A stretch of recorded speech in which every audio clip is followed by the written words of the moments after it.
പ്രായാധിക്യമാകുമ്പോൾ മാതാപിതാക്കന്മാരെ ശുശ്രൂഷിക്കുവാനുള്ള കടമ നമുക്കുണ്ട്.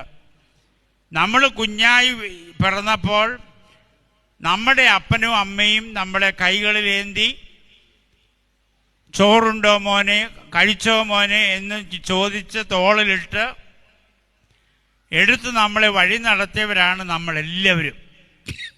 അങ്ങനെയുള്ള മാതാപിതാക്കന്മാരെ നാം ഓർക്കുകയും അവർക്ക് വേണ്ടി പ്രത്യേകം പ്രാർത്ഥിക്കുകയും ചെയ്യണം. അത് ഇന്നത്തെ തലമുറ അത് നമ്മുടെ കുഞ്ഞുങ്ങളെ കാണിച്ചു കൊടുക്കണം.